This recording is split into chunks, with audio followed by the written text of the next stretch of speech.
নমস্কার বন্ধুরা, সিজাস লাইফের আর একটা নতুন ভিডিওয়ে আপনাদের সকলকে স্বাগতম। আজকে আমরা চলেছি অযোধ্যা পাহাড় ভ্রমণের উদ্দেশ্যে। আর এই অযোধ্যা পাহাড়ের পর্বে আমরা দেখাবো আপনাদেরকে জঙ্গল, তার সঙ্গে পাহাড়, ঝর্ণা, সমস্ত কিছুটাই আজকে আমরা এই ভিডিওর মাধ্যমে কভার করব। এবং আপনারা যদি অযোধ্যা পাহাড় আসতে চান তাহলে কিভাবে আসবেন তার পুরো গাইড আজকে আমরা এই ভিডিওর মাধ্যমে আপনাদের দিয়ে দেব। তো বন্ধুরা, ফাইনালি আমরা অযোধ্যা হিলে এসে পৌঁছালাম। এখন দাঁড়িয়ে আছি অযোধ্যা পাহাড়ের মেন ভিউ পয়েন্টে। আর এই জায়গাটা থেকেই অযোধ্যা পাহাড়টাকে খুব সুন্দরভাবে দেখা যায়। আর এই যে পাহাড়ের গা বেয়ে যে জিগজ্যাগ রাস্তাগুলো উঠেছে, যারা ড্রাইভ করতে ভালোবাসেন বাইক নিয়ে তো অসাধারণ লাগবে, খুব সুন্দর একটা এক্সপিরিয়েন্স। এই পুরুলিয়ার অযোধ্যা পাহাড় কেন এত বিখ্যাত, কেন এত ফেমাস, এর পেছনে একটা পৌরাণিক কাহিনী আছে। রাম এবং সীতা যখন বনবাসে ছিলেন সেই সময় এই অযোধ্যা পাহাড়ে ওনারা কিছুটা সময় কাটিয়েছিলেন। এও আরও কথিত আছে যে সীতার যখন প্রচণ্ড তেষ্টা পেত তখন রাম তার তীর মেরে ওই অযোধ্যা পাহাড় থেকে জল বের করিয়ে আনত। আর সেই জল যেই জায়গাটায় পড়তো সেই জায়গাটা গর্ত হয়ে গিয়ে তার নাম দেওয়া হয়েছিল সীতাকুণ্ড। খরার সময় সমস্ত জায়গার জল শুকনো হয়ে গেল, ওই সীতাকুণ্ডে জল কিন্তু তখন থাকতো।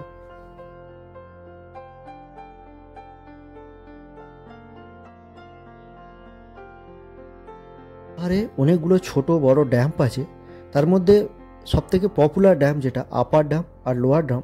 চলুন আপার ড্যামটার আমরা চারপাশটা একবার ঘুরে দেখাই।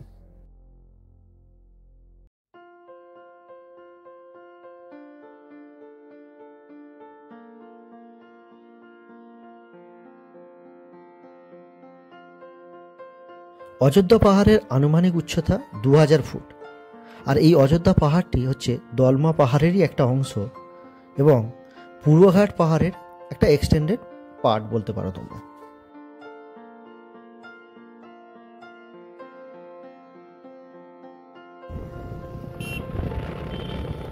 চলুন, এবার সন্ধ্যা হয়ে আসলো, আমরা আমাদের রিসর্টে পৌঁছে গেছি।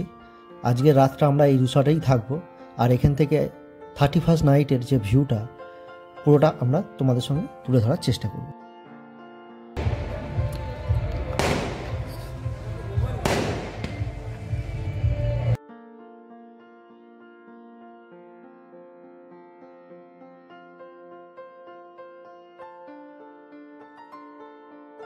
দিন সকাল সকাল আমরা বেরিয়ে পড়লাম। আমাদের প্রথম ডেস্টিনেশন হচ্ছে মার্বেল লেক।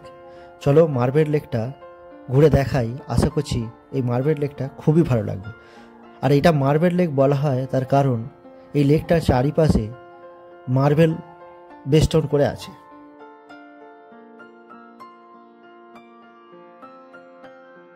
এরপর আমরা যাব বামিন ফল দেখতে।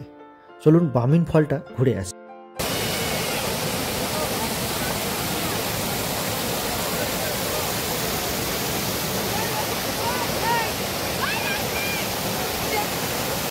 ইনফরমেশন দিয়ে রাখি, এই বামিন ফলটা কিন্তু অনেকটাই নিচে সিঁড়ি ভেঙে নামতে হবে।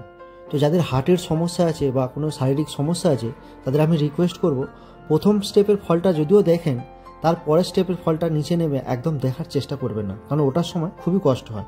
চলুন পরের নিচের দিকে আমরা নেমে দেখাই।